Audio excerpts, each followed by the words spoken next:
El ser modelo me enseñó a mí la disciplina de mantenerme bien todo el tiempo, ¿no? El no descuidarme. Cuando me despechaba, que terminaba con mi novia o bueno, tenía un despecho, siempre ponía Silvio Rodríguez, era seguro, porque yo soy de estos papás que llevo afuera y pone la música y yo voy bailando en el carro, me tocó un semáforo y bueno, que me vean bailando. Pues. Pero a Fer le da pena, me dice, ya papá, para, que te están viendo. ¿Fue difícil quitar ese estigma de que no, él es modelo, no es actor? Muy difícil, muy difícil. Yo sé quién soy, sé a dónde quiero ir y sé lo que tengo que hacer para llegar a donde quiero ir, porque a mí nadie me ha regalado nada, porque ser actor no solamente es actuar, es saber cómo comportarte como profesional. Los colores, sonidos y sabores de mi tierra son presentados por Miyako Doral, un tatuaje de sabores en tu paladar. La Francia Joyería, elegancia y estilo en cada pieza. Evi Labs, construye tu negocio, construye tu nueva vida en Estados Unidos. ¿Qué tal? ¿Cómo están? Sean todos bienvenidos a un episodio más de Colores, Sonidos y Sabores de mi Tierra. Yo estoy súper agradecido porque nos acompañen a conocer esas historias de mis invitados y a conocer esos colores, sonidos y sabores de la tierra de cada uno de ellos. Como siempre, los invito a que se suscriban, le den like, comenten, compartan y ahora pues puedan disfrutar de cada uno de los episodios también en todas las plataformas de podcast. Ahí nos pueden buscar y pueden disfrutar cada uno de los capítulos que hemos sacado. Mi invitado el día de hoy es un hombre que en el año 2000 emulaba el cuerpo del David de Miguel Ángel y él estaba en todas las vallas de las ciudades, en los comerciales, en las telenovelas y aunque para ese entonces su rostro no era tan conocido, se dio a la tarea de que su talento se diera a conocer. Él es el actor y modelo Juan Carlos García. ¿Qué tal, hermano? Franklin, ¿Cómo está? encantado de estar aquí contigo. Bueno, tenemos una gran amistad y bueno, qué bonito poder venir a conversar contigo y que la gente se entere cuáles son mis colores, mis sabores. Así es. Mira, esa presentación que dije es muy cierta, porque en ese año comenzaba tu carrera, o comenzaba esa exposición masiva en las vallas, en los catálogos de productos, en los comerciales, en las telenovelas. Y tú le pusiste un nombre, Juan, porque si a nivel mundial la palabra metrosexual llegó a darse a conocer por David Beckham, en Venezuela tú le pusiste rostro a esa palabra. ¿Sientes que el culto al cuerpo es necesario en la vida? Lo que pasa es que te cuento algo, Franklin. Yo empecé todo esto por retruque, ¿no? Ajá, ¿cómo así? Sí, porque yo, bueno, tenía en ese entonces a los 19, 20 años, tenía una novia que era modelo y yo la acompañaba a los castings. Y un día me dijeron que si yo quería hacer un casting, quería hacer el casting también, porque también era para hombres, que era el famoso Winbor. Ajá. Me dijo sí, que yo quería hacer el casting, yo le dije que no, porque no me gusta. O sea, sí me llamaba la atención, pero no la quería hacer, ¿no? Vuelvo a acompañarla otra día a otro casting, me dice si lo quiere hacer. Bueno, esta vez dije, bueno, dale pues, chévere, yo lo hago. Resulta que quedé en el comercial. ¿Qué tal? Entonces, bueno, ahí empezó como todo te picó el gusanito en ese momento y dijiste, bueno, ¿por qué no? ¿No? Aparte, era una forma de ganar dinero y que me permitía a mí también llevar mis estudios de la universidad. Claro, porque no demandaba tanto tiempo, ¿no? No, y que cuando yo estaba en exámenes no hacía casting para no hacer comerciales y me dedicaba, por ejemplo, a mi universidad. Pero el resto del año, pues sí, porque además se ganaba bien, te daba cierta independencia económica, era cool, ¿no? Entonces, pero si algo me dejó el modelaje y respecto a lo que tú dices, es que me enseñó a que uno como modelo es un empaque, uno es digamos, el instrumento por mediante el cual vas a vender un producto. Ok. ¿Ok? Entonces, cuando yo promociono una pasta de dientes, pues estoy utilizando mi rostro, mis dientes. Cuando yo hacía Belmont, por ejemplo, utilizaba el lifestyle de playa, todo esto, ¿no? Entonces siempre tenías que estar preparado física, mental también, pero sobre todo físicamente tenías que estar muy preparado porque había mucha competencia. Entonces, un poco el ser modelo me enseñó a mí la disciplina de mantenerme bien todo el tiempo, ¿no? El no descuidarme. La gente piensa que es fácil, no, pero es un sacrificio también cuando tú vas de pronto a una fiesta y bueno, estás a dieta. Por ejemplo, cuando yo tenía todo lo que era, yo hice 5 años Belmont. Ajá. Y eso era muy demandante. Comerciales de playa, o sea... De playa, nos íbamos a Aruba, a Cancún, a Margarita, a Los Roques, pero tenías que estar muy bien, ¿no? Yo Tienes que trabajé con mantenerte en Enrique forma. Palacios, que Enrique mientras más comía, más se rayaba. Yo no, yo tenía que hacer más sacrificio. Entonces, bueno, nada, era bien chévere, pero sí necesitabas una disciplina. Entonces, cuando hacíamos ese tipo de comerciales, yo ya un mes antes me tenía que endietar bien para llegar bien a las fotos. Entonces, cuando sales con tus amigos, todos beben, todos pueden comer de todo y tú tienes que estar un poquito restringido, a veces evitar esas salidas y todo. Entonces, bueno, son cosas, pero que de una forma u otra se compensan luego con el trabajo. Juan, yo me adelanté a la entrevista porque a mí siempre me gusta iniciar conociendo una parte que muchas veces ustedes no hablan, que es la infancia, Sí. que es esa etapa inicial donde los colores, los sonidos y los sabores se te van quedando tatuados y van formando una personalidad, van formando en los sonidos, vas creando tu gusto musical, en los sabores vas descubriendo unas cosas nuevas, vas tatuándote alrededor de una mesa, vas creando recuerdos muy bonitos, Sí. en los paisajes, tú que viviste en Caracas, o sea, tienen un paisaje que es imborrable para ustedes. Yo quiero saber cómo fue tu infancia. ¿A qué jugaba ese muchachito antes de los 19 años que lo picó el gusanito del Yo, modelaje, la actuación y todo esto que yo vamos a creo hablar que mi luego? infancia, y sin temor a equivocarme, ha sido una de las mejores, yo creo que cualquier niño puede tener. Mm, Primero, la seguridad de tener a tu familia, a tu padre y a tu madre a tu lado todo el tiempo e involucrados en todo lo que yo hacía, ¿no? ¿A qué me refiero con esto? Yo jugué béisbol muchos años, ¿no? ujú, De hecho, iba a firmar profesional y todo, pero tuve un accidente. Pero desde que yo era pequeño y mi papá, por ejemplo, era gallego, mi papá sabía de fútbol, pero de béisbol nada. Pero cuando yo me meto en béisbol, mi papá se mete de coach, no sabía nada, pero para me estar quería involucrado. acompañar en ese camino, en esa Ajá. travesía. Y mi mamá era la delegada del equipo, O sea, que te hacían ¿sabes? porras de cualquier lado. Así, y mi hermana jugó voleibol y mi hermana era la delegada del equipo del béisbol, de voleibol de mi hermana. Entonces siempre se involucraron en todo, nos dieron esa seguridad de estar con nosotros todo el tiempo por el lado del deporte. Luego por el lado de valores, somos familia española, Ujú, para nosotros la familia siempre ha sido lo primero. Pero tuve una infancia muy bonita, tuve una infancia muy divertida, porque todo lo hacíamos en familia. Y si bien la mitad de mi familia vivía en España, mi papá y mi mamá tenían de esos amigos, de esos hermanos que te regala la vida, entonces, ujú, que eran como tu familia, hicimos una gran familia grande. Mi infancia fue, por ejemplo, en Bahía de Cata, en Ocumare de la Costa. Yo cada vez que había unas vacaciones, 3, 4 días libres, mi mamá era maestra también, pues nos íbamos para la playa. Vacaciones de agosto nos íbamos 3 meses para la playa, como mi papá trabajaba, se iba los jueves en la noche y se devolvía los lunes en la mañana para llegar al trabajo. ujú. Entonces pasábamos el mayor tiempo allá, todos los diciembre era Bahía de Cata. Entonces tuve una infancia muy divertida, muy segura, de muchos colores y sabores, porque como buena familia española, la cocina era algo en mi casa que era prioridad. Y ahí iba, si recordaba, esos momentos de estar alrededor de la mesa, que es donde se conversan temas difíciles, felices y donde se crean recuerdos. Sí. ¿Qué sabores recuerdas que estuvieron siempre presentes en esa mesa que si tú los pruebas ahorita te transportan a ese momento, a esa etapa? Son muchísimos los sabores, muchísimos. De hecho, hay cosas que me pasan que yo a veces como algo y me sabe a mi mamá. Mm, ¿Sabes? Por ejemplo, los calamares rellenos, ajá. que mi mamá los preparaba increíble. Esos calamares rellenos me llevan, yo cada vez que como calamar me lleva a mi mamá. Por ejemplo, yo cada vez que pruebo un asopado me lleva a mi papá, totalmente. Son muchos sabores, sobre todo sabores españoles que me llevan, me transportan en mi infancia a todo eso que yo comía en mi casa, ¿no? Y de hecho yo aprendí a cocinar un poco siguiendo a mi papá, A tu ¿no? papá le gustaba cocinar. Mi papá, fíjate tú lo que pasa, mi mamá era quien cocinaba, que cocinaba maravillosamente. Este, Mi mamá, cuando cae en el cáncer la primera vez, Ujú. pues mi papá tuvo que aprender. Mi papá no cocinaba ni un huevo. Mi papá tuvo que aprender a cocinar.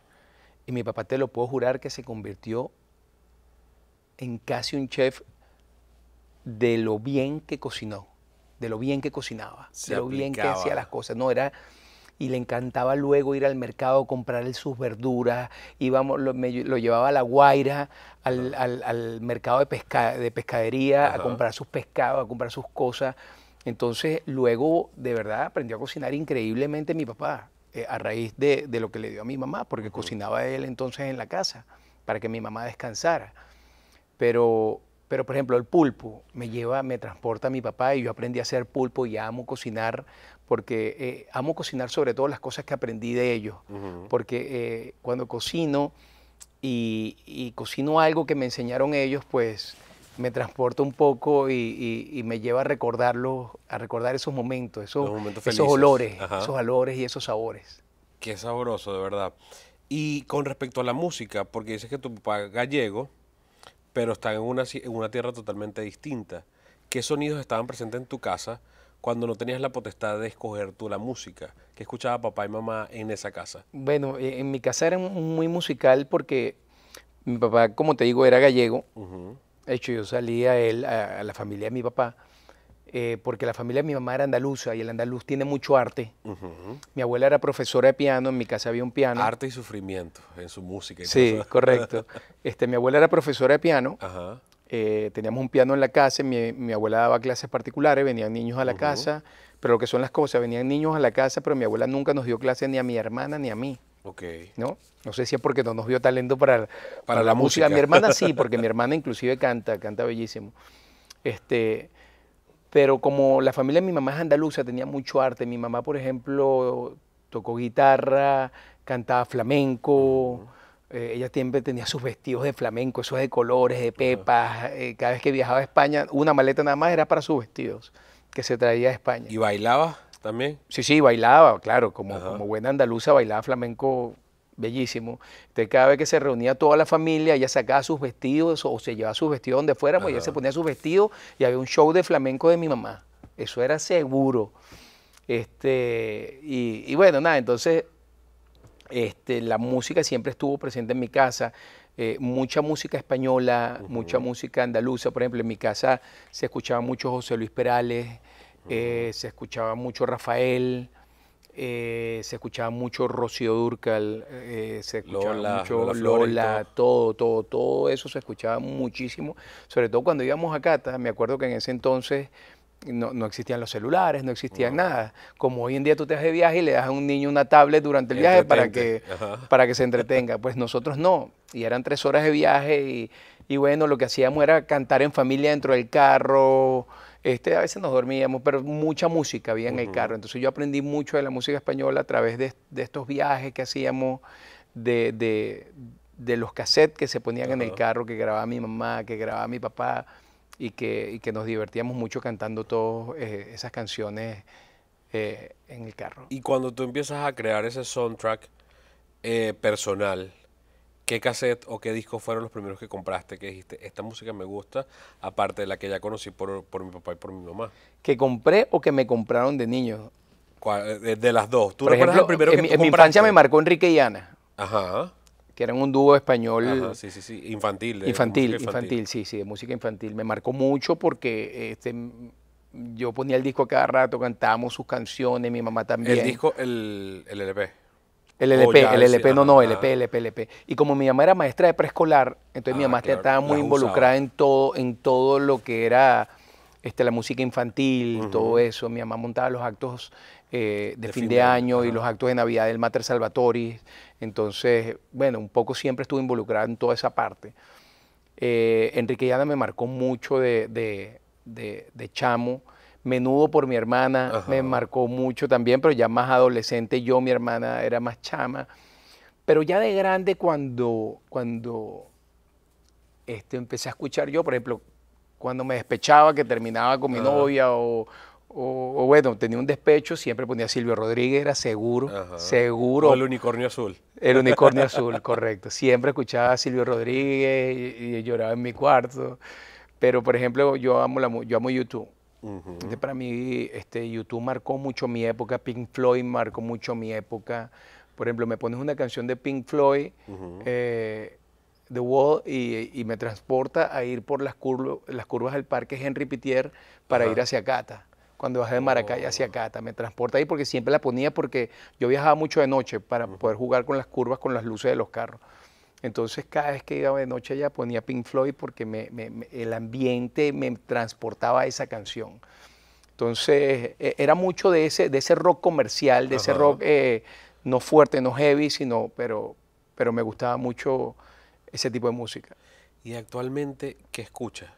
Porque, con la llegada de los chamos y tal, toda la cosa, empieza a variar mucho la música. Y te Sí, toca sí, escuchar sí. algo, porque si tú tienes ese gusto musical que tenía tu papá y tu mamá, luego le metes YouTube con Pink Floyd, ¿qué se escucha ahora cuando te montas en el carro y pones el playlist para andar Bueno, con la familia? sí, por ejemplo, cuando vamos en la mañana, Ajá.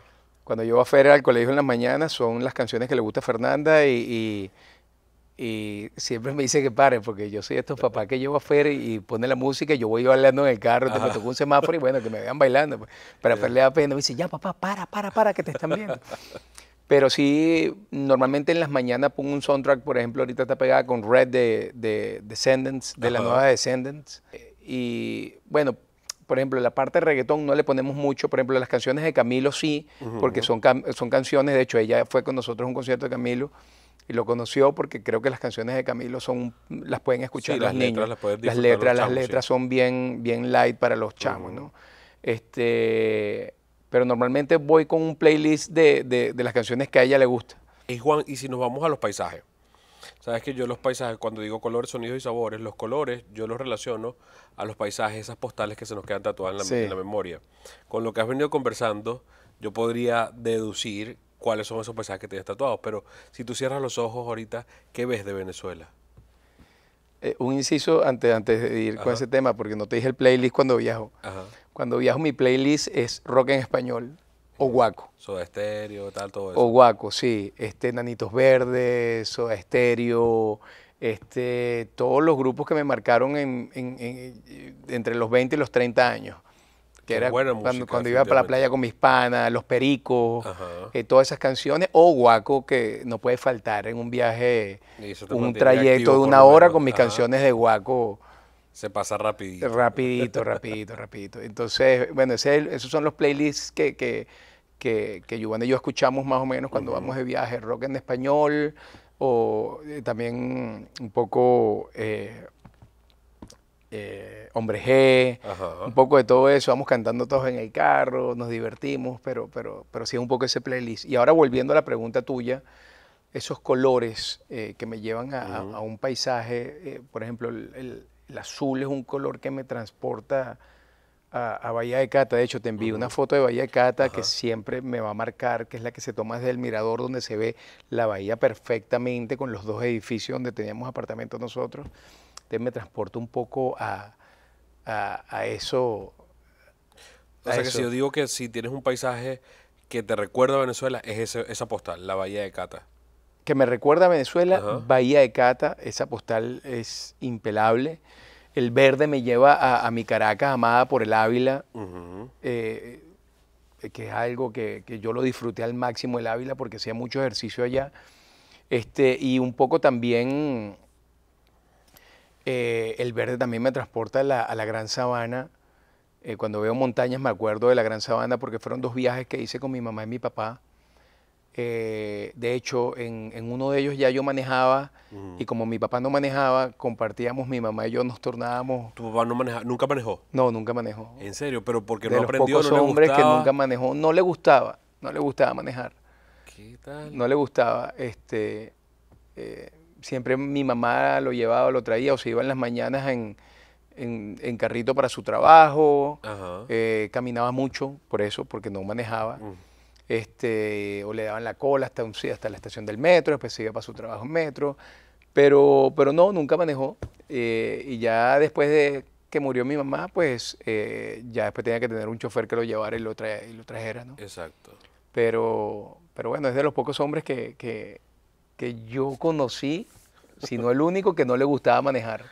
Qué sorprendente, no sabía así de Pero de también personas la que Gran no. Sabana me transporta mucho el verde. El verde me lleva a montaña. Cuando hablo de montaña es, por ejemplo, el Ávila y la Gran Sabana. El azul me lleva a Bahía de Cata, que marcó mi infancia.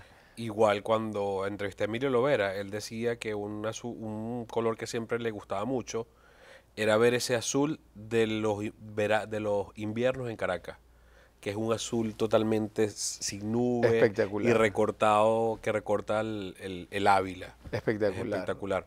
Juan, ya entrando un poquito más en materia de tu profesión, cuando empiezas con todo el trabajo de modelo, ¿eso no te encasilló o no causó algo de recelo cuando llegas a hacer televisión, cuando llegas a hacer novelas, que los actores, tú sabes que a veces los actores dicen, no, bueno, es que para ser actor tienes que hacer tal cosa, si no, no te abrimos las Total, puertas y tal? total. ¿Fue difícil No, quitar ese estigma de que no, él es modelo, no es actor? muy difícil, muy, muy difícil. ¿Cómo lograste Muy superar difícil eso? porque, es decir, a mí me habían propuesto, yo empecé a actuar a los 29 años, 10 años después de comenzar con el modelaje. correcto, pero ya desde los 24, 25 me habían propuesto Ujú, empezar a actuar, pero yo le tenía, por lo que decían, por todo, yo le tenía mucho respeto y me daba miedo entrar en ese mundo, ¿no? De la actuación todavía. No me sentía preparado mentalmente para entrar ahí, ¿no? Hasta que un día dije, mira, me gusta, déjame entonces un poco empezar a hacer lo que a mí me gusta y no lo que le gusta a los demás. Déjame empezar a ser feliz yo para poder hacer feliz a los que están al lado mío. ujú. Y para yo ser feliz tengo que hacer las cosas que a mí me gustan. Y yo me paraba todos los días, yo trabajaba en Telcel en esa época, en Quinta Crespo, que quedaba al lado de RCTV, y yo me paraba donde Poloncho, enfrente de RCTV, y cruzaba la calle, pero iba a Telcel. Y yo decía, yo estoy cruzando mal la calle porque yo tengo que venir para acá y no para allá. Hasta que un día me presenté con mi portafolio y dije, mira, yo quiero ser actor, ¿dónde puedo estudiar? Y fue cuando me becó la escuela de Radio Caracas Televisión, ¿no? Con María Eugenia Marrero a la cabeza, que fue quien me dio la primera oportunidad de entrar a estudiar. Pero sí fue difícil, ¿por qué? Porque cuando tú llegas de modelo, tienes un estigma que eres, digamos, eres un modelito, O la good, cara good bonita nada looking, con el más. cuerpo bonito, pero no sabes actuar, Ujú. ¿ok?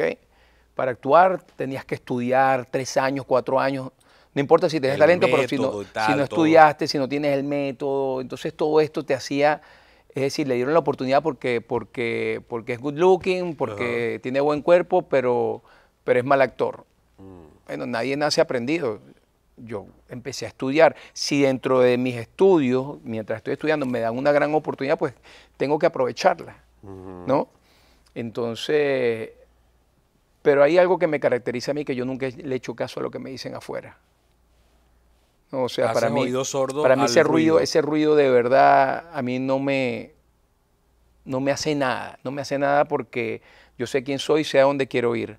Y sé lo que tengo que hacer para llegar a donde quiero ir, porque a mí nadie me ha regalado nada. Y yo desde los 17 años que comencé a trabajar, y comencé a trabajar no por necesidad, porque mi papá y mi mamá me daban todo lo que yo necesitaba, pero comencé a trabajar porque yo desde los 17 sabía que quería tener independencia económica.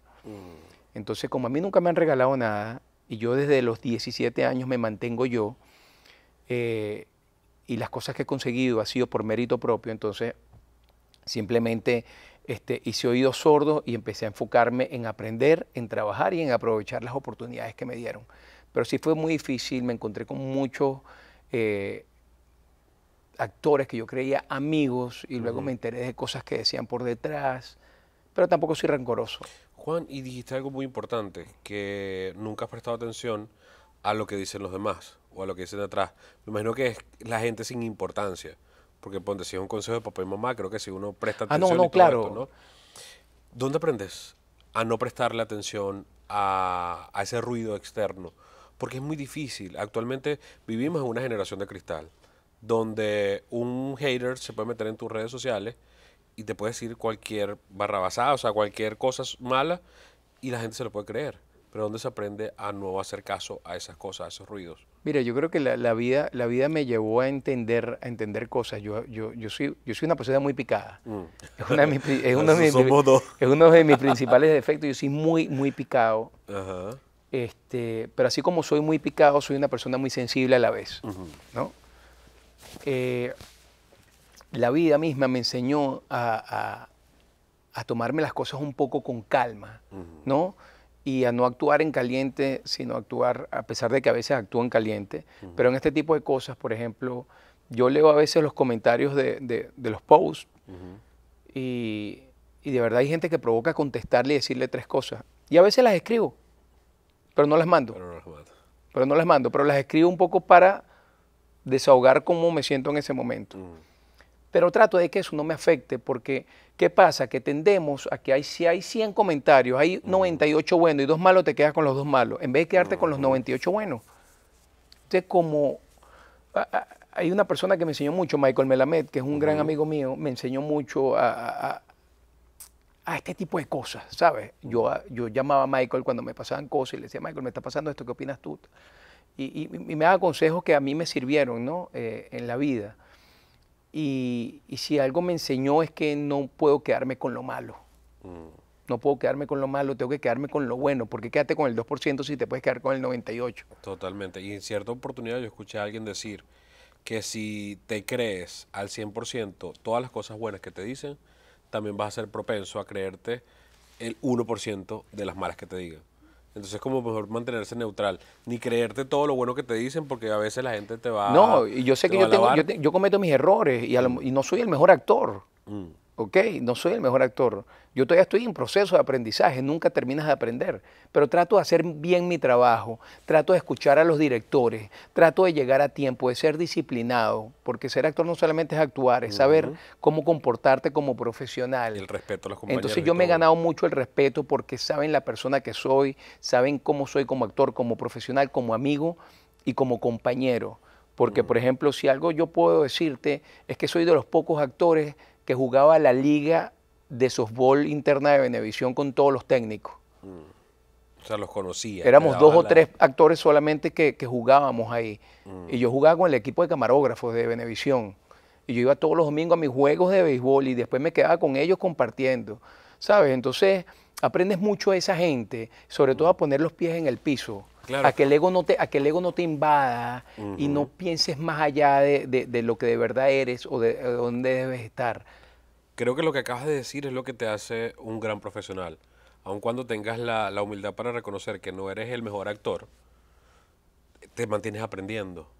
Porque nada gana una persona con decir soy el mejor actor y no aprender. Porque es que las cosas van cambiando. Sí, total. Y si no te adaptas, pues bueno, no vas a crecer. Mira, Mariú, Angélica Pecado, Carísima, le dieron paso a un protagónico, que fue La Mujer de Judas. Sí. ¿Cómo se vivió esa época? ¿Qué recuerdas de esa época, de esas 3 primeras telenovelas? Me erizo cuando me dices y La eso. Mujer de Judas, que La Mujer de Judas, yo tengo que decirlo, es una de las mejores novelas que yo he visto. Y además que la defendía mucho porque fue, bueno, uno se imaginaba que era en Carora. Aun cuando lo que hacen son los cabezotes o las primeras tomas, el primer mes de rodaje lo pueden hacer allí, pero después todo se va a estudios. ¿Cómo fue vivir esa época de las telenovelas en Venezuela? Maravilloso. Yo creo que yo tuve la oportunidad de vivir la última época, digamos, gloriosa de la televisión venezolana. Mariú, Angélica Pecado y Carísima me dieron horas de vuelo para lo que venía. Me dieron horas de aprendizaje, de escuchar, de absorber para lo que me venía. Y debo estar agradecido siempre, gran amigo, siempre converso con él, con Martín Hahn. He tenido el placer de hacer 4 de sus novelas. Pero agradecido por la oportunidad que nos dio a Chantal y a mí hacer nuestro primer protagónico. Eso sí, nos rodearon de un elenco maravilloso de primeros actores y de primeras actrices que nos dio la seguridad, ¿no? Y también nos protegieron en ese sentido. Ahorita, como un inciso aquí, cierro los ojos y estoy recordando esa escena de ustedes dos, de Chantal y tú, recorriendo los viñedos de las bodegas del Toro para la novela, que eran las bodegas Pomar, sí, en Carora, y ustedes la escena que hicieron en El Globo, donde Chantal te decía que la bajaras porque le acaba de venir una imagen de Altagracia. Sí, Altagracia, todo esto. Fue muy bonito eso. Fue muy bonito, pero fíjate, nosotros pasamos 1 mes y medio en Carora grabando, ¿no? Todos los exteriores. Todos los exteriores de por lo menos los 50 primeros capítulos, 40 primeros capítulos. Y entonces fue muy chévere, fue muy bonito porque tuve que aprender también la enología y ahí me enamoré del vino, de la enología, tuve que aprender mucho del vino. pero nos divertíamos mucho. Yo creo que ese era el secreto. Hicimos un buen equipo, actores, producción, técnicos, nos divertíamos mucho en todas las grabaciones. Fueron escenas maravillosas. Por ejemplo, sí, grabamos en Carora, pero después íbamos mucho a Bejuma en Valencia a grabar también como si fuera Carora. Sí. Ok, Y que entonces, incluso ahí fue donde grabaron el final, creo que fue allí. sí, en Bejuma. correcto. Sí, correcto. Por ejemplo, grabamos también una semana completa en Curazao. Ujú. Cuando nos vamos ella y yo escapados a la playa, nos fuimos a Curazao a grabar una semana. Los estudios eran maravillosos porque todas las bodegas por debajo eran estudios. Ajá. Con una fotografía de Willy Balcázar, recuerdo Tremenda. que la gente de Pomar inclusive creo que lo contrató porque decía, mira, yo quiero mis bodegas como las Que veo se en la vean televisión, así, ajá. que se vean con la iluminación que yo las veo en la televisión, porque de verdad se hizo un trabajo maravilloso y fue una novela que disfrutamos mucho. Yo tengo que estar agradecido, por ejemplo, con Julie y con Javier, que ellos saben cuánto los amo, porque de verdad me apadrinaron y me protegieron de una manera increíble. Pero así como con Julie y con Javier también. Ellos también estuvieron en Angélica Pecado, ¿no? Sí, sí, claro. Sí, sí, también por eso. Entonces, bueno, nada. Y con Chantal ya yo había trabajado también en Carísima. Entonces, hicimos. Hay un dato curioso que no sé, poca gente sabe, que además Chantal y yo cumplimos año el mismo día, el 4 de enero. Ay, ¿qué tal? Entonces, fue una coincidencia ahí. ¿Del mismo año no? No, del mismo año no, pero sí cumplimos año el mismo día, somos el mismo signo, una coincidencia rara en dos protagonistas que cumplan año el mismo día, ¿no? E hicieron, por lo menos en La Mujer de Judas, hicieron una llave extraordinaria. Sí, sí. O sea, sí, todas las escenas de ustedes le inyectaban esa pasión, esa euforia de dos jóvenes totalmente distintos, porque bueno, ella termina siendo la hija de la dueña de las correcto, bodegas, y tú en correcto. ese tiempo eras el presidente de las bodegas. Sí. O sea, fue una historia muy bonita. Mira, una escena que yo siempre recuerdo, el director era Olegario Barrera, Ajá. donde nosotros entramos a la casa donde estaban los tres hermanos, Ajá. ¿no? Y entramos así sigilosamente y Chantal tenía que abrir una gaveta y sacar una foto donde se veían jóvenes, Luis Gerardo Núñez, y los otros dos hermanos, Rodolfo y el que hacía de cura, que no recuerdo su nombre.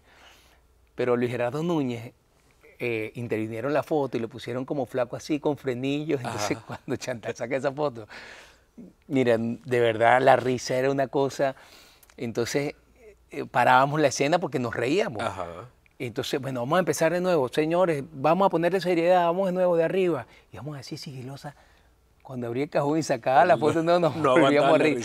Mira, esa toma la hicimos no menos de 30 veces, te lo puedo jurar. Wow. No menos de 30 veces. Pero fíjate la forma en la que se podían divertir, incluso con eso. Y son cosas que te pasan así en una escena. La escena del globo, por ejemplo, el globo nunca se elevó. O sea, la magia de la televisión. La magia de la televisión, eso fue en la casa de Phelps, por arriba. Ajá. Por allá por Altos del Atillo, por allá.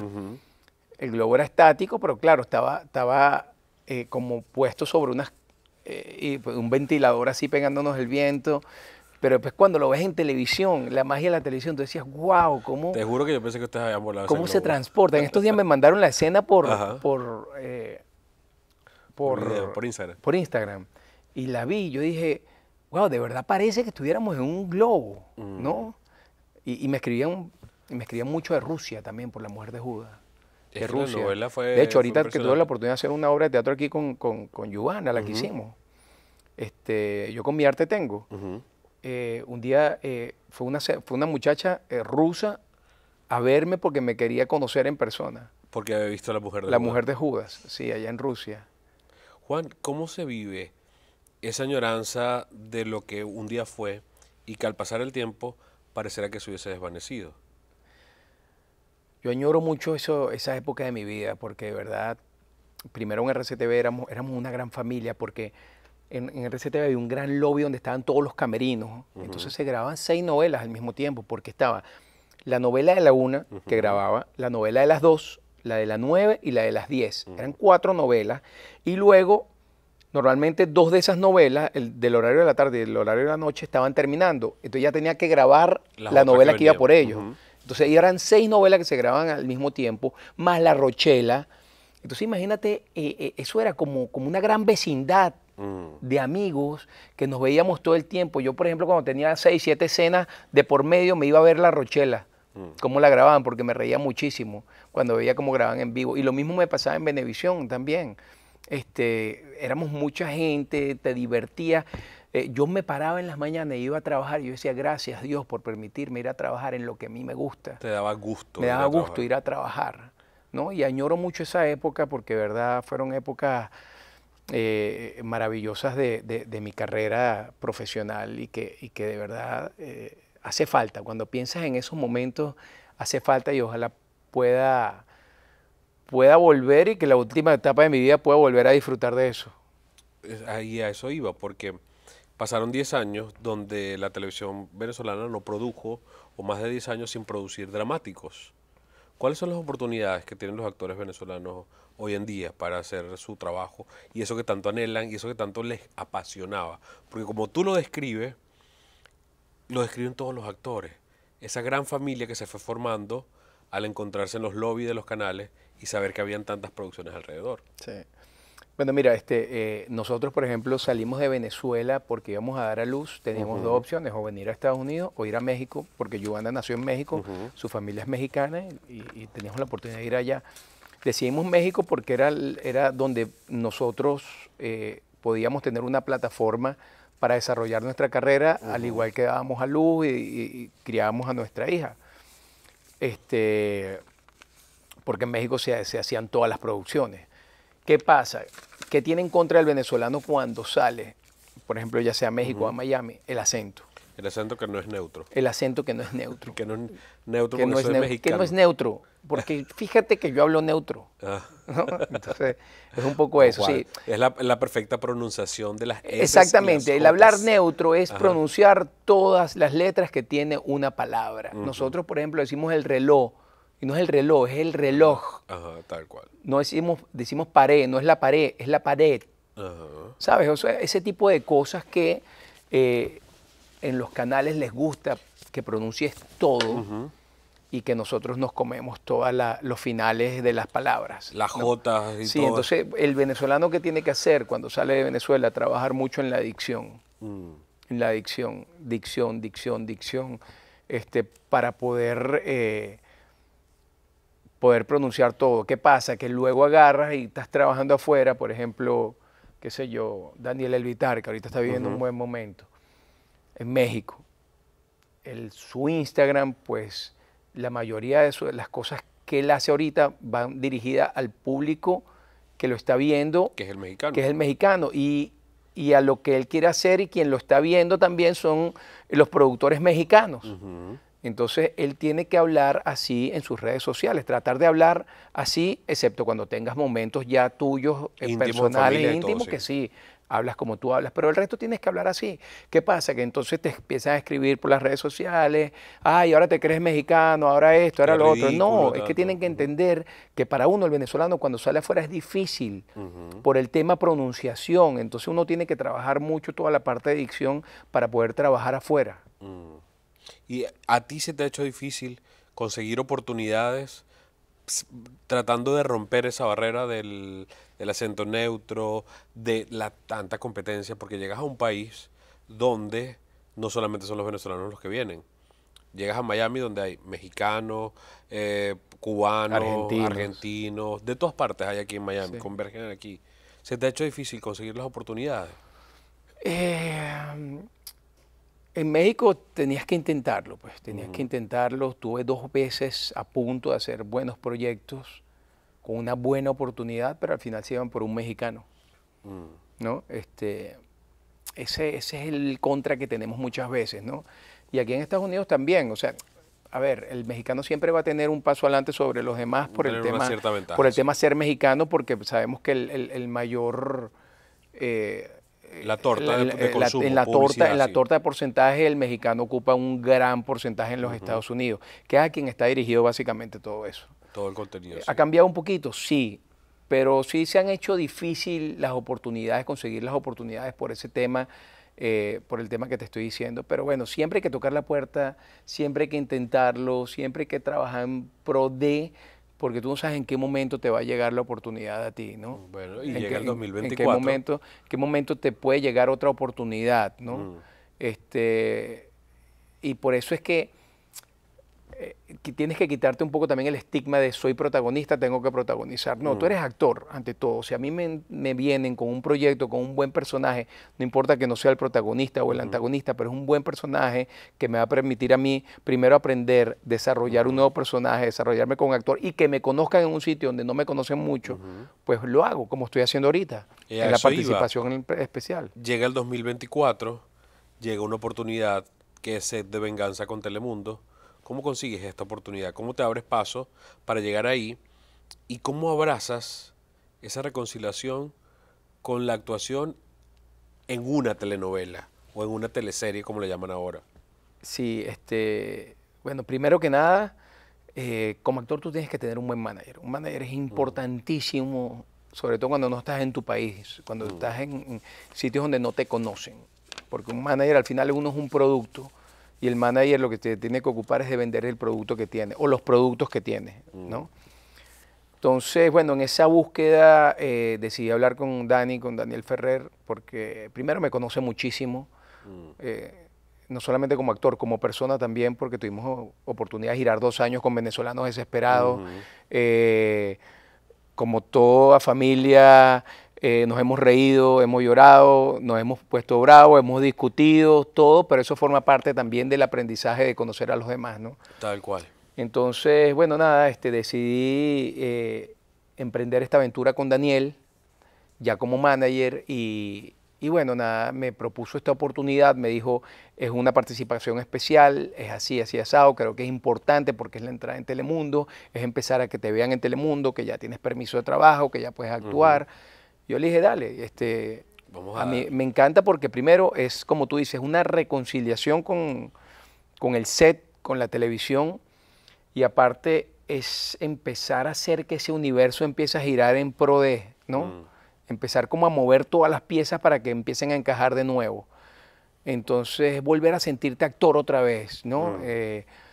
Entonces, bueno, nada, me gustó además porque, bueno, grabo con personas como Saúl Lizazo, que siempre crecí viéndolo en las telenovelas y además le he tenido admiración y sobre todo ahora más que lo conozco como persona y te das cuenta lo humilde que es como ser humano y como persona.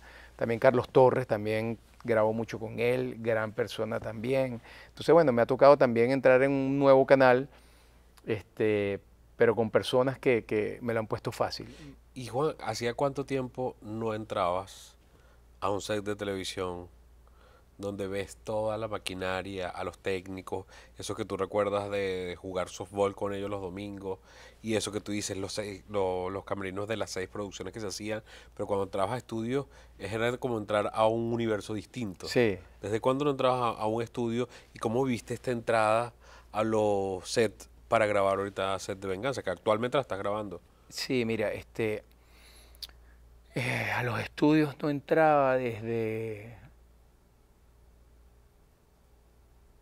A grabar telenovela como lo hacías antes. sí, sí, desde que vine de México porque hice una película de 2 capítulos en Televisa, ya cuando me venía, así que debo tener 4 años, 4 años y medio que no entraba a un Y es estudio a grabar. emocionante. ¿Ah? Es emocionante Es, entrar nuevamente. es muy emocionante y sobre todo sentí las mismas cosquillas que sentí la primera vez que actué, los mismos nervios, incluso más nervioso porque tienes más responsabilidad, porque cuando estás comenzando, pues estás comenzando, ¿no? Estás Y tienes aprendiendo. el chance de Claro, equivocarte y ahorita de todo. entraba con un personaje a grabar con Saúl Lizazo, con Carlos Torres, y dentro de todo ya entras como un actor con cierta jerarquía, ¿no? Con cierto rodaje y Sí, con cierta experiencia ya. y con expectativas sobre ti. Entonces entras incluso con más miedo, pero bueno, hay que utilizar ese miedo y darle la vuelta, ¿no? El actor que no sienta, pues que deje de actuar, ¿no? Yo sentí mucho y como te digo, mis primeras escenas fueron el nervio a 100% porque además fue fue muy cómico porque en Venezuela nosotros estamos acostumbrados, y en México también, a que si yo hacía 5 escenas, pues el director montaba las 5 escenas. Luego, ¿qué hacíamos? Se ensayaba una, se grababa. Vamos a ensayar la segunda, se graba. Vamos a ensayar la tercera, se graba. ¿Y aquí? Aquí no, en Telemundo es otra forma diferente de trabajar, o por lo menos con este director, que es Miguel Baroni. A eso te iba a preguntar, ¿cuál de los directores te había tocado? He trabajado con los dos, con Camilo y con Miguel Baroni, personas increíbles. Miguel Baroni siempre está echando broma en el set, Qué bueno, pero a la vez es muy disciplinado, ¿no? Mm. Entonces sabe un poco Sí, sabe cuándo relajar a estirar los y relajar. actores, así, pero cuando hay que poner disciplina, se pone disciplina, ¿no? Pero era un poco la forma de trabajar de aquí es, tú ensayaste las 5 escenas y luego las grabas seguidas sin ensayo. Uy. Entonces no tienes chance de repasar un poquito la letra. Aquí Ajá. tienes que llegar con tu letra aprendida porque si no, paras la producción, ¿no? Y que no sé si a ti te chocó en algún momento eso de los apuntadores, porque en Venezuela creo que no se usaba apuntadores. No, en Venezuela no se usaba, solamente con Eva Blanco, cuando me tocó trabajar con ella, evidentemente Ajá. también por su edad utilizaba apuntador, solamente con ella. Aquí sí es común utilizar apuntador. A mí no, a mí me gusta. Es que, bueno, yo porque no camino y mastico chicle a la vez, pero tener una persona que te vaya diciendo sin ninguna emoción lo que tú tienes que decir y tú entonces meterle la emoción, escuchar y que no se te olvide lo que te está No, diciendo. no, eso es mira, una locura. yo tengo una anécdota con eso, porque yo hice un casting en Televisa con Itatí Cantoral Ajá. para una novela, entonces me pusieron apuntador. Entonces, claro, te ponen el apuntador, entonces tú ves que por el apuntador el director te dirige, te da ciertas acotaciones, el que da la letra te da la tuya y la de la otra persona. No. Entonces, nadie. claro, yo decía, ¿en qué momento actúo? Si estoy escuchando al director, muévete un poco a la derecha, muévete un poco a la derecha. Después está dando la letra, la persona que da la letra. Entonces, claro, yo un momento, porque nunca había trabajado con apuntador, y eso es un arte también, aprender a utilizarlo, ¿no? Sí, al igual que leer un prompter, que no es una Totalmente, cosa eso fácil. tienes que practicarlo también. Entonces, bueno, yo en ese momento de la escena yo dije, ¿qué hago? Y decidí bajarle el volumen al apuntador apuntador, y decir mi letra. Pararon la escena porque me estaba dando una acotación el director y yo no la hice porque no lo estaba escuchando. No. Entonces, bueno, nada, tuve que subirle, le puse el volumen así bajito y bueno, sacamos... Por lo menos escuchar la indicación Saqué el casting del adelante, director. sí, pero me pasaba eso. Yo decía, ¿en qué momento actúo? Si estoy escuchando la letra mía, la letra de ella, la acotación del director y... No, es muy complicado. ¿Sabes? O sea, tienes que Hay tener un practicarlo. rodaje y una práctica Larga, sí. larga para saber utilizarlo, ¿no? Y también la responsabilidad es decir, no es que vas a llegar sin la letra aprendida, tienes que saber de dónde viene, a dónde vas, qué vas a hacer en la escena, ¿no? A Sí, pesar y de que saber tengas cuál es la letra. emoción que tienes que tener en ese momento. Totalmente. Porque eso sí no te la dice el Totalmente, apuntador. totalmente. Porque el apuntador lee sin intención, sin coma, sin nada. Él te va diciendo las cosas. Claro, pero si eres una persona irresponsable, un profesional irresponsable, a veces ni siquiera te veías acuerdas. los libretos porque te van a decir la letra, Tal cual. ¿sabes? Entonces, ¿Sabes qué? Me quedé con lo que dijiste de ser una persona que trata de no escuchar o hacer caso a los ruidos externos para poder estar enfocado en lo que quieres y lograr las cosas. ¿En algún momento, Juan, te sentiste juzgado por tener una relación o empezar una relación con una mujer más joven que tú? ¿En algún momento hubo señalamientos en ese sentido? ¿Y de qué forma ustedes dos le demostraron al mundo que sí se podía? Porque son una pareja súper estable, es lo que nosotros podemos ver, y yo que los conozco de cerca puedo ver una familia feliz. sí. Mira, sí, como te digo, yo no hago caso a los comentarios. Evidentemente, mm, yo en la televisión, pues, digamos, tengo un background de varias parejas actrices, ¿no? Pero cuando estás soltero, tú eres libre de estar con quien quieras, de comenzar una relación con quien quieras, ¿no? Vamos a decirlo así.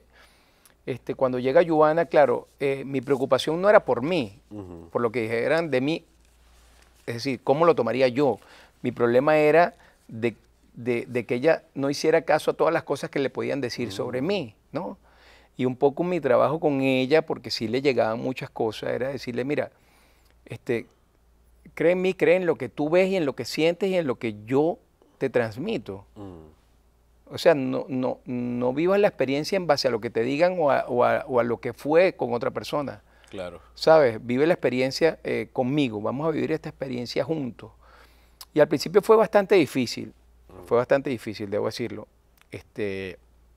Nosotros prácticamente al año de relación ya vivíamos juntos, luego nos casamos. Fue difícil también para ella porque, claro, yo venía, como digo yo venía con un dinghy, porque yo venía con mi hijo, un hijo que estaba en plena adolescencia. Entonces, para una muchacha como Giovanna también, en ese entonces, un chamo que prácticamente ya le llevaba 8, 9 años, ¿sabes? O sea, Claro. Era difícil, ¿no? Y para mí como papá más, porque a veces me encontraba entre dos aguas, ¿no? Entre mi esposa y mi hijo.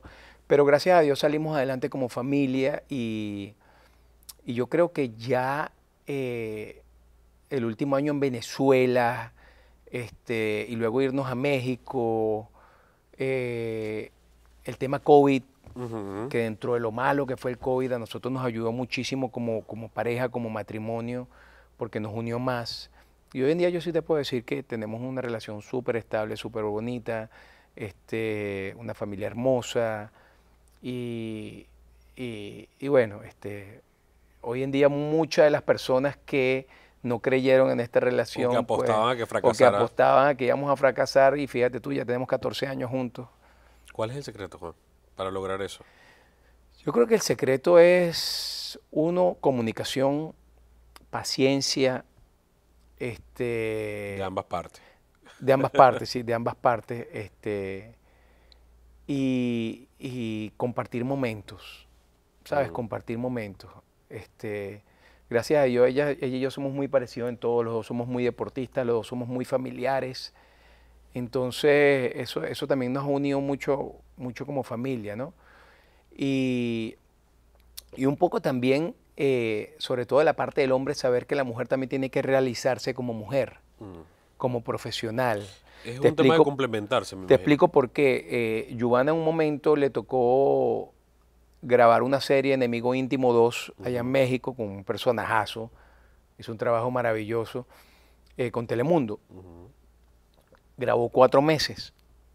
Y ella, como grababa en Cuernavaca, ella salía todos los días de la casa, casi todos los días, a las 6 de la mañana, pues Cuernavaca quedaba 2 horas. A las 6 de la mañana y regresaba a las 9, 10 de la noche. Y en ese entonces Un esfuerzo. ella no sabía si aceptar o no por la niña. Yo le dije, yo necesito que tú también te realices como actriz, como profesional, ¿sabes? Porque eso forma parte de nuestro crecimiento como pareja y que no te quedes con si yo hubiera hecho, si yo hubiera. No, yo hice. O que se quede con el resentimiento de que no me apoyó para yo... Correcto. Entonces yo le dije, no, tú vas a hacer ese proyecto porque está muy bien para ti, está chévere, te va a permitir crecer como profesional. Por la niña no te preocupes, yo voy a estar con ella día y noche. Y te vamos a llamar y vas a hablar con ella. Los primeros días de grabación fue difícil porque, claro, ya a las 3, 4 de la tarde ya extrañaba a la niña y cuando hablaba con ella lloraba. Pero gracias a Dios también nos dimos cuenta que de eso se trata un poco la pareja también, ¿no? De si es tu momento de triunfar, triunfa, que yo voy a estar aquí apoyándote y Y ocupándome de aplaudiéndote. todo. La casa va a estar perfecta, pero necesito que tú también triunfes. Y eso nos ha enseñado mucho como pareja a compartir todos. Por ejemplo, a nivel de gastos, no somos una pareja de que el hombre paga todo, no, esto es un bien común que es el hogar y los dos aportamos. ¿Cuánto aportamos? Eso depende de nuestro hogar, de nuestro trabajo, pero somos un hogar en el cual los dos aportamos al hogar. ¿Ok? Entonces, siempre nos hemos repartido todos los trabajos. Por ejemplo, yo soy una persona, yo soy quien friega los platos en la casa, ¿no? Ella cocina. Entonces siempre nos estamos reparten repartiendo las las cosas. tareas y Sí, todo. sí, no somos ni un feminismo en la casa, ni un machismo en la casa. Esto es un equipo que hacemos los dos y cada uno dentro de su individualidad, pero los dos hacemos un equipo y siempre tratamos de que los dos como pareja, siempre tratar de sumar y no de restar, ¿no? Y cuando ocurren cosas, bueno, pues las conversamos y tratamos de buscar solución. Como pareja, pues chocamos también en muchas cosas porque de eso se trata también, pero Así lo es. importante es que en ese momento haya la comunicación y la madurez como para sentarse a hablar y tratar de solucionar las cosas. Por ejemplo, nosotros tratamos de que la cama siempre se respete, de que los problemas los conversamos y tratamos de no llevarlos a la cama, ¿no? De Es decir, resolverlos antes de ir sí, a y no es que dormir. estoy bravo y no duermo en el cuarto esta noche, no, eso no ocurre en mi casa. Si estamos bravos, pero vamos a dormir juntos. Bueno, definitivamente ustedes han desarrollado una clave para poder entenderse y poder tener ese tipo de relación. Y que Sí. es ejemplar, definitivamente. Juan, tú viviste la época bonita esa de la televisión, que te dijiste los últimos años de las grandes producciones que se hicieron en Venezuela, tanto en Radio Caracas como en Venevisión. Hubo el tiempo de no proyectos continuos en Venezuela, te vas a México, llegas aquí a Estados Unidos y actualmente estás actuando nuevamente en una teleserie de Telemundo, en Set de Venganza. ¿Qué significa para ti el éxito, esa palabra? ¿Cómo define Juan Carlos García el éxito? El éxito es sentirte realizado en todos los planos. El éxito no lo da el dinero, el éxito no lo da el protagonizar una novela, el éxito lo da el sentirte completo como ser humano, en lo espiritual, en lo familiar, en lo económico, en lo profesional, es conseguir el balance de tu vida, ¿no? Por ejemplo, cuando yo estaba en México, estaba lejos de mis hijos aquí, de Gabriel, eh, yo no podía ser exitoso porque hay un lado de mi equilibrio que no estaba Completo. completo. Entonces yo creo que el éxito tuyo como ser humano y como persona es encontrar el equilibrio en todos los planos de tu vida, ¿no? No lo va a determinar solamente, sí, yo puedo ser exitoso profesionalmente, pero a lo mejor familiarmente no soy un tipo exitoso porque estoy solo en la vida, ¿sabes? O no tengo hijos y que hubiese querido tener hijos, entonces no soy un tipo exitoso. Una persona exitosa es aquella que consigue cada meta de su vida en los diferentes planos. Repito, a veces no nos damos cuenta de lo importante que es el plano espiritual, el estar bien contigo mismo. El éxito lo consigues tú cuando tú como ser humano contigo mismo te sientes bien, te sientes tranquilo y te sientes pleno. Ahí tú puedes decir, soy exitoso, porque en el momento que tú te sientas bien contigo mismo, quiere decir que hay armonía en todos los espacios de tu vida. Yo creo que ese es el éxito de la persona. Sabes que pensando en tu papá y en tu mamá, en unas personas que estuvieron tan presentes en tu vida y te apoyaron tanto, ¿qué puedes ver de ellos si te paras frente al espejo y dices, reconozco esta cualidad de mi mamá en mí y esta otra de mi papá en mí? ¿Qué reconoces de ellos en ti? Ya me tocaste el tema difícil, pero muy bonito también, porque a mí me Difícil, gusta. exacto, pero bonito porque cuando No, a hablabas mí de me ellos, gusta hablar Juan, de ellos, a mí me gusta hablar de ellos. Difícil porque, bueno, es inevitable y yo soy, como te digo, yo soy entiendo. lloroncísimo, yo soy muy sensible, sobre todo cuando me toca hablar de mi familia, de mis padres, de mi hijo, de mi esposa. Mira, cuando me veo al espejo, lo más bonito que yo tengo son los valores y las enseñanzas que me dejaron mis padres, ¿no? De mi mamá yo te puedo decir que tengo muchísimas cosas, el, el- el no ser orgulloso, la bondad hacia los demás, el- el- la capacidad de saber perdonar, de saber soltar, yo creo que eso lo heredé de mi mamá, ¿no? Yo me considero que soy un buen amigo de verdad. Y de mi papá también heredé esa parte también. Y de mi papá, que mi papá siempre fue un tipo muy correcto en todo, muy correcto en todo. Yo creo que eso me identifica mucho con él, ¿no? El ser una persona correcta, de que a veces te ofrecen cosas para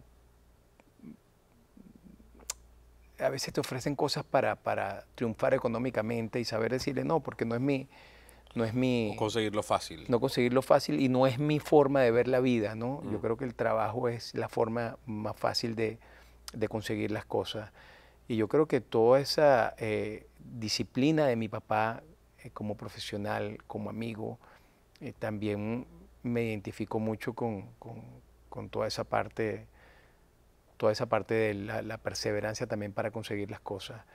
Y de mi mamá sí te digo que es su bondad, su facilidad para regalar amor a los demás.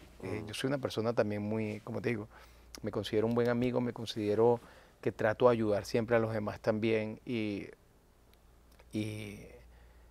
soy muy justo, una persona muy justa también. Cuando veo injusticias, eso es una de las cosas que más me hierven, ¿no? Cuando veo una injusticia. Entonces, siempre fui a ser defensor de las cosas justas. Y tienes hijos. Sí. ¿Qué herencia o qué legado quieres sembrar en ellos? ¿Qué quieres dejarle a ellos para que cuando te toque a ti pasar de este mundo, que esperemos que, bueno, falte muchísimo tiempo y tengas más novelas, más protagónicos, películas, series, todo, cómo quieres que ellos te recuerden? ¿Qué quieren que ellos digan de ti?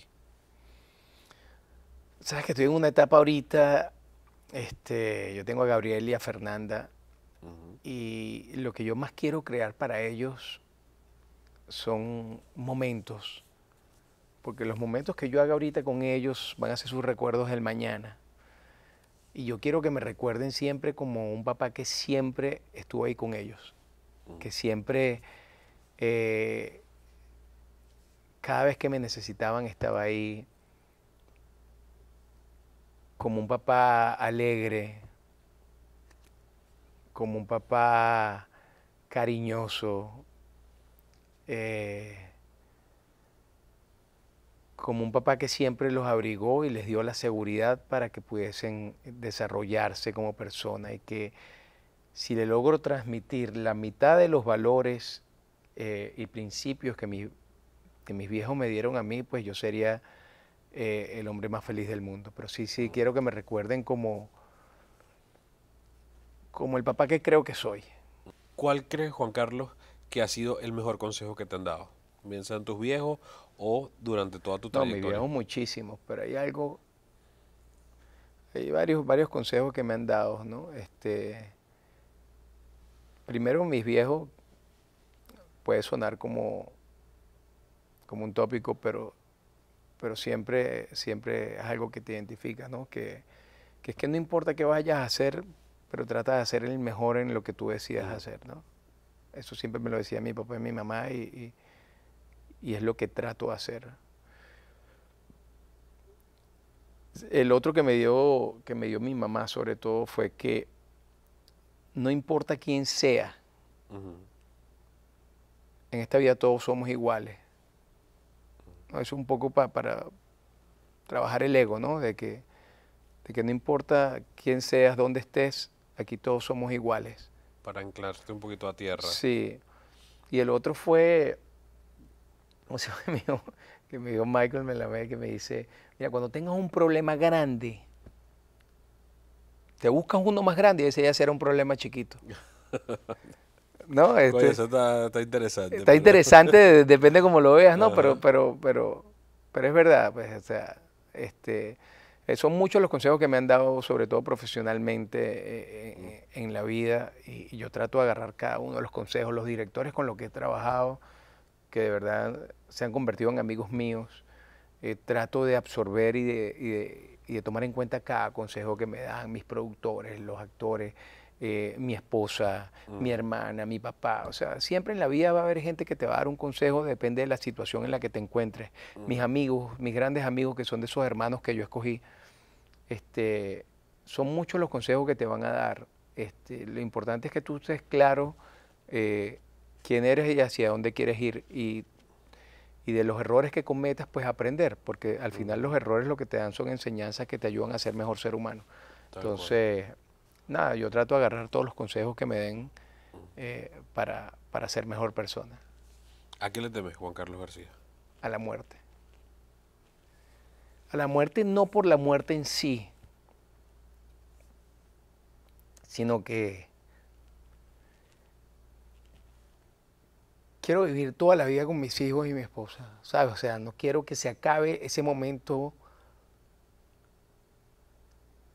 de compartir con ellos, con mis hijos, ¿sabes? O sea, le temo a no estar presente en sus vidas en un momento, como me pasó hace un año con mi papá, ¿no? la vida sigue. Yo estoy aquí ahorita hablando contigo y mi papá no está. Lo recuerdo muchísimo.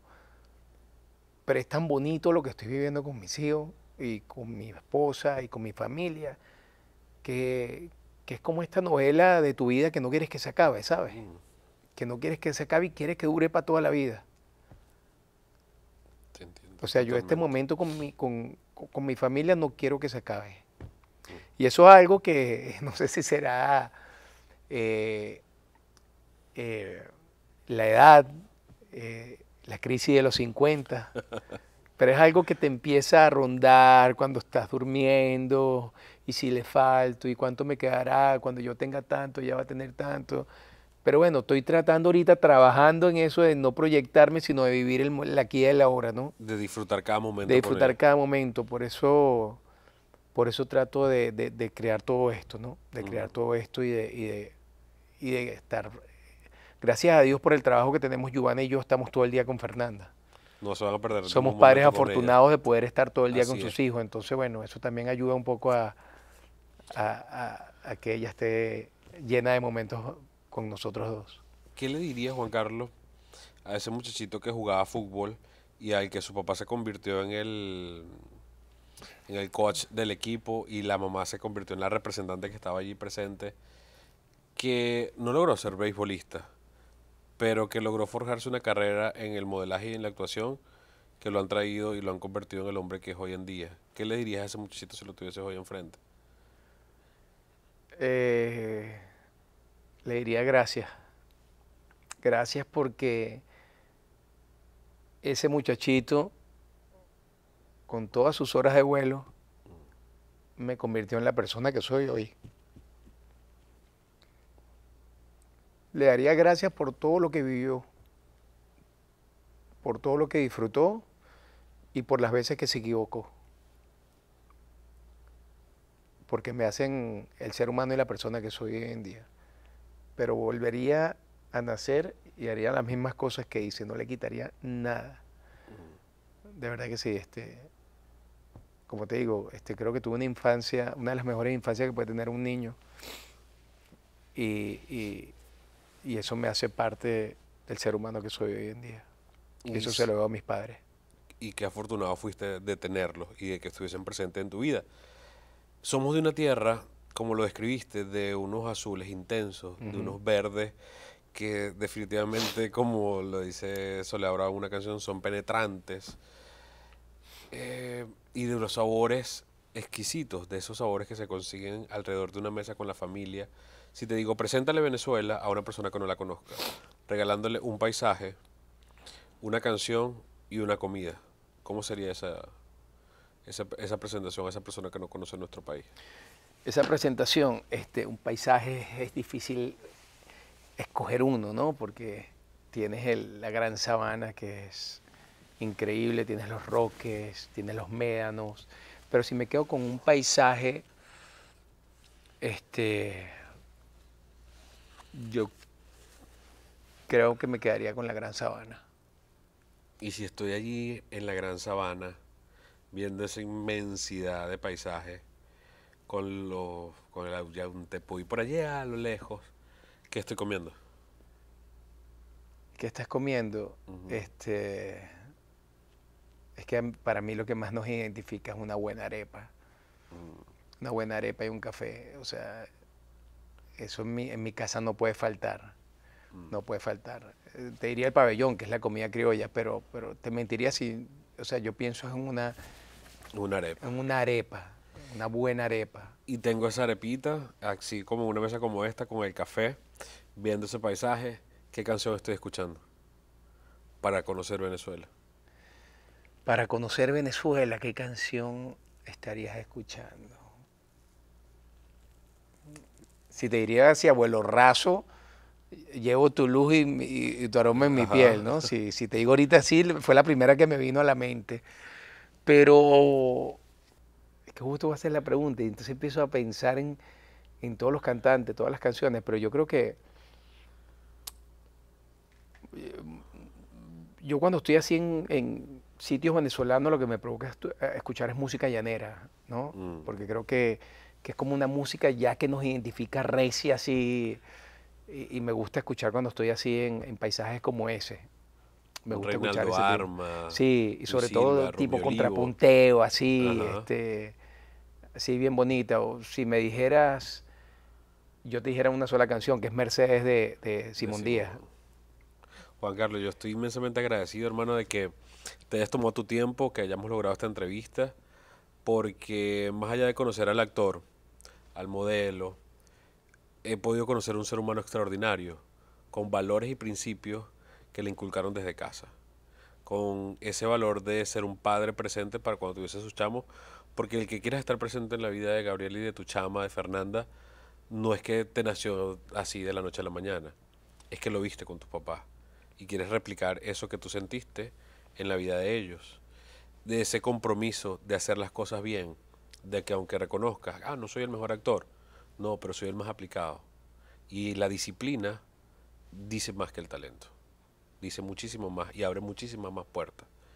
Así que yo te pido por favor que no pares de seguir luchando, de seguir trabajando y de compartir ese ejemplo con tus chamos, porque ya tenemos garantizados 2 seres humanos que van a ser extraordinarios también. Así es. Mil Bueno, gracias. gracias a ti, Franklin, por permitirme llegarle a tu audiencia y contarles un poquito más del actor, pero del actor la persona, ¿no? Ujú. Y de cuando nunca había estado en un sitio, porque siempre puedes hablar cosas de ti, pero no de estas 3 cosas, ¿no? Un sonido, un color y un sabor. Ujú. Entonces, es muy bonito que a través de estos 3 ítems podamos contar un poco de lo que ha sido mi vida y mi infancia y lo que me ha llevado a ser la persona que soy hoy. Así que te agradezco como amigo, como persona también, de permitirme estar aquí contigo y contar un poquito lo que ha sido mi vida hasta ahora. Mil gracias, hermano, de A ti, verdad. mi brother.